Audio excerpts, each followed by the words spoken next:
In 2020, the General Assembly ordered Virginia school districts to adopt policies that are inclusive of transgender and non-binary students. Those policies allow students to use bathrooms and locker rooms that conform to their gender identity and allow them to use their preferred pronouns and name. But not every school district is following state law, creating a patchwork of protections across Virginia school districts for transgender and non-binary students. Transgender issues are taking the spotlight in Newport News. The school board voted down changing district policies and declined to adopt the state standard required by law. Major win tonight for transgender and gender expansive students in Loudoun County. The school board passed that hotly debated policy that secures rights and protections for members of the LGBTQ student community. Today, Portsmouth School Board members will meet to vote to approve transgender student model policies. In March, the Hanover County School Board voted to allow Alliance Defending Freedom, ADF, an anti-LGBTQ+ hate group, to weigh in on the board's equity policy. A partnership between ADF and HCSB can only mean one thing. LGBTQ+ students, Black and Brown students, students with disabilities, and those with multiple marginalized identities will be targeted and face further discrimination and stigmatization at school. We won't stand for this. Equality Virginia is ready to show up in solidarity for parents of students like the ones you're about to meet. My name is Kelly, and I live in Ashland, which is in Hanover County.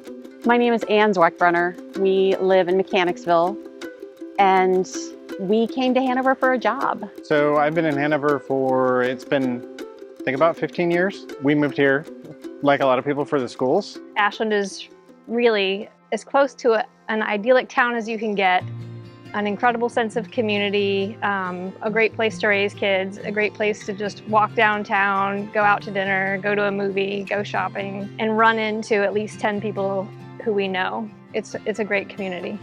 It's a loving, accepting place on one hand, and it's a closed-minded, scary place on another.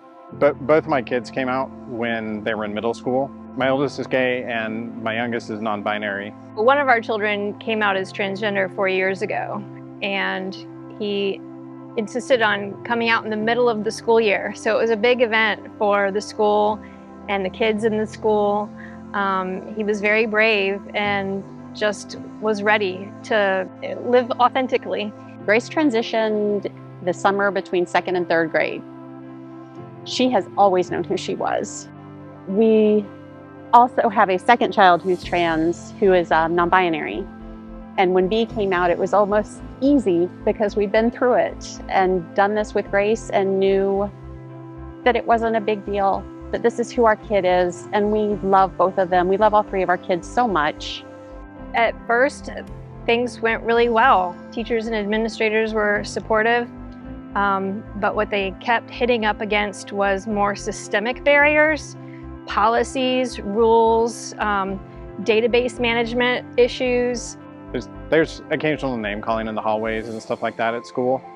High school's been a lot different, especially for my youngest being non-binary. It's been a way different experience for them, especially with, I think, kind of the general atmosphere around non-binary and transgender students. There are teachers who say things during class or to the side during class that make students feel unwelcome. So it's been tough. About 3 years ago, Grace was publicly outed on a Facebook post by a parent who was upset that Grace was in the girls' locker room at school. And several of the people who are now in positions of power in Hanover County commented on that post and made derogatory comments about my child. So I've always known where they stood. And I knew when one of them got elected what we were going to be dealing with. It's been tough to know that I'm sending my kid to a school where I've got school board members, I've got teachers, I've got administrators that are either quietly unfriendly or openly unfriendly to my students in particular. It's tough to parent through that because you're telling your child that somebody wants to hurt you. You're communicating to your child that they aren't safe and sending sending Grace to school every day that school year and the next and every school year. I hate sending her to school because I know there are people there who would like to hurt my child because of who she is. It's hard to know, again, that I'm sending them to a school where I know that there are people that are openly against who they are as a person.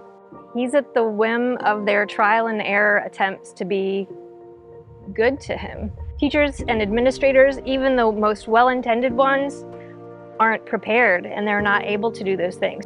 I'm here today to share some of the struggles that my child experiences at school and how the lack of guidelines and employee training regarding treatment of transgender and non-binary students has affected their education. My kids sat down with me and asked me to get involved. My kids knew way more about what was going on than I did. And frankly, before then, I'd never really paid attention to what was going on at the school board. My baby, my precious, precious baby, deserves to be who she is. There is no doubt in my mind that God made her as she is. She is gloriously made. And I would really appreciate it if you guys would stop fighting against the right thing and support our trans students. The call to action, the moment that pushed me, that I knew we had to do something, was the ignorant comments on that post on Facebook 3 years ago. The hateful, disgusting things that were said about trans kids, and the lack of knowing their kids that they're talking about, that the hatred that's being spewed towards children. I want every kid to live. I don't want to lose another kid to suicide, and so many of our kids who are trans are dying because of a lack of acceptance. And they just need to be loved for who they are, and it's not that hard. It's such an easy thing to do. My son is a rule follower, and currently there are no rules that indicate how he should use the restroom at school. Consequently, he avoids using the restroom at all. Even the school rules forget that he exists. I think a big part of the inspiration is my child himself, because he is not going to be quiet. At first, I was quiet. It's been a very powerful experience. It's a tough time right now, but there are other parents like me that are fighting. You know, I get frustrated when people say that the next generation growing up are going to be the people that make the change. We can try to make those changes now instead of waiting for when you grow up. And some of us are trying.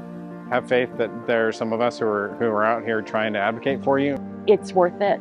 It's worth it because your child will see that you're willing to advocate for them and that you're willing to take it a step further than just advocating at home, saying, you know, I support who you are, I love you, but that you're also willing to step out of your comfort zone for your child.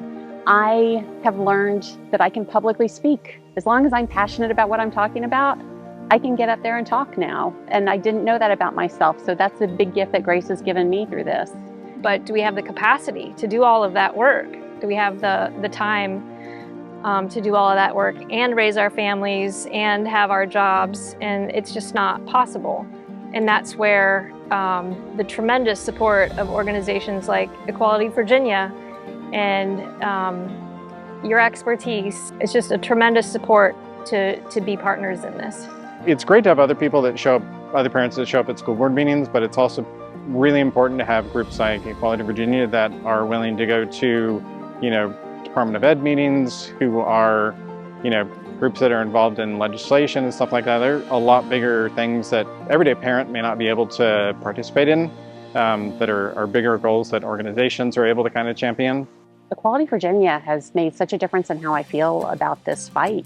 Being at the Board of Supervisors meeting, knowing you guys were there, it means the world. It's a comfort zone in that situation to know you have backup, that there is a statewide agency that has your back and has your kids' back.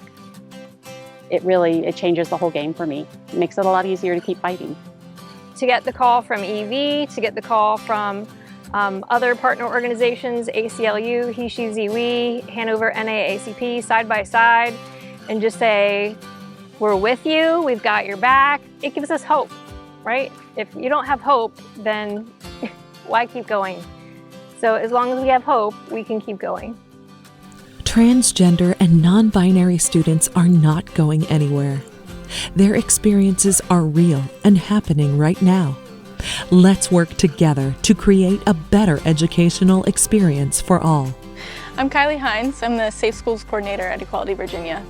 So as the Safe Schools Coordinator, I support folks who are on the ground locally doing advocacy work in their local area. So that looks like attending school board meetings, mostly supporting folks, coming up with their public comment, just logistics around showing up to meetings, things like that. We just really want folks to feel like when they go to these meetings that they have a support system to rely on and some information so that they know what to expect going into it. So in our public comment trainings, we have an Advocacy 101 training, which is a lot more general, and that's kind of giving folks different methods of advocacy that they can get involved in, whether that be sending emails, making phone calls, or showing up at meetings. It kind of helps folks develop themselves as an advocate, especially for folks who are just kind of starting to get into this work. And our public comment workshops are a lot more geared towards if you're showing up at a meeting or if maybe you're sending an email message, what are you going to include in that message? So it kind of gives folks a framework if they're not sure where to start writing their message, and gives them some tips and tricks here and there for public speaking if it's not something that they're used to doing. So there's a lot going on in school boards right now. I'm sure everyone has heard.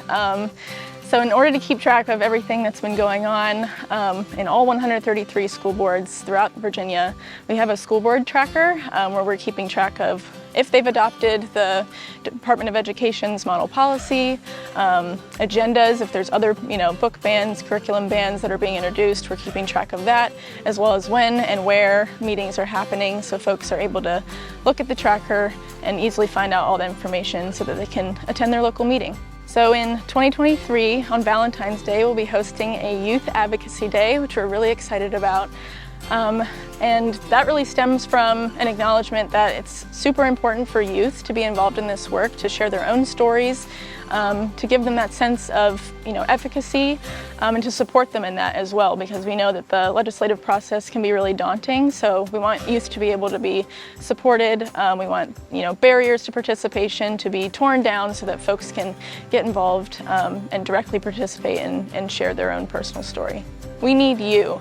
When you make a donation to Equality Virginia, you're not just making a donation directly to Equality Virginia, you're helping us support folks who are on the ground doing this work locally already, like Chris, Kelly, and Ann. You'll also help fund our Safe Schools Action Network, which provides folks information about action opportunities, access to our trainings as well as this sense of feeling like they're not alone.